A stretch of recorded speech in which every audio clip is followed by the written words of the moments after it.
Does even the thought of holiday shopping make you shudder? Do you dread wrapping presents? Well, sometimes, and especially at this time of the year, there's just not enough time. So our next guest says she can show you how to stop the holiday frenzy, and here to help us find out more, take more time to do what you want to do, Jill Farmer is here. She's an author, a speaker, a coach. Jill, you work with lots of people, and well, why can't we just do it when it comes to doing stuff that we don't want to do?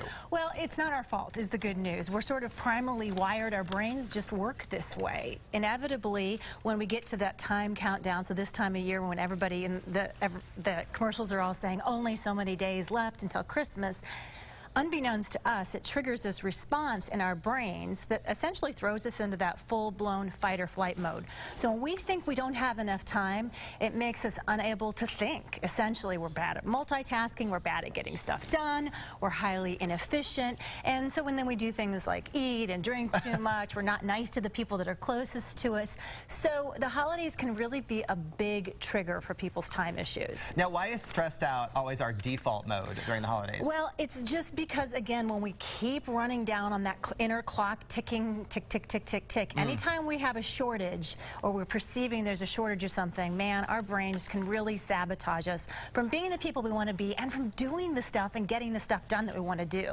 So what is the best way to breeze through all of these holiday duties? You talk about the 3 B's, the first one being bag it. Yeah, these are from one of my mentor and favorite authors, Martha Beck, and she has what she calls the 3 B's for getting rid of those dreaded tasks, those things that you really don't want to do, but that come up this time of year every way. And the first one is bag it. That means, do you really have to do it? A lot of times we get in auto mode. We're just doing because we're supposed to do it, because somebody else expects it of us, because we've always done it. So you take just a second, a deep breath. Do I need to do this? Do I have to put up 3 trees this year? Can I just throw out a few lights on one bush instead of having, you know, the whole Griswold style Christmas this year? You just ask yourself that question. Second B in our list of 3 B's is barter it. Okay, so I don't want to bag it. I'm not going to give up giving the kids gifts this year, say. But wrapping gifts is horrendous to me. I'd rather hang by my toenails and do that. So can you barter it out? Can you hire somebody to, you know, a neighbor kid for $1 a package to wrap them up for you? Do you have a sister-in-law that loves nothing more in life than to create Martha Stewart-style packages? Can she come over while you go, you know, clean her toilets for a couple of hours?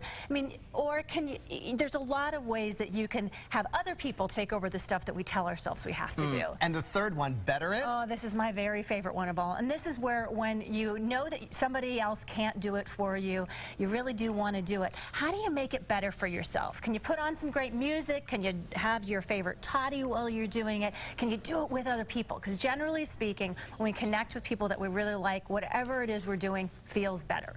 All right, now you have got a new book out, There's Not Enough Time and Other Lies We Tell Ourselves. So true. So any examples of how this has worked for people that you've worked with? All the time. This is one of my favorite things when I do seminars all over the country and I do workshops with people and they come and say, oh, the 3 B's help so much. My favorite was this woman, probably in her 80s, who came and said, you know what, those 3 B's changed my life, Jill. And I said, really, how? And she said, I bagged it, I'm never ironing sheets again. I didn't know you could iron sheets. I've never been a sheet ironer. Me either. But it is that idea, again, of bringing consciousness and this idea that, do I really have to do this? What do I want to make this season look like? How can I create the time to have it line up with my priorities? And that's what the book tells you. 'Tis the season not to be stressed out for the holidays. Your book available on Amazon, yes? It is. It is, all right. So thanks, I appreciate it. Let's toss over to Michelle in the Weather Center.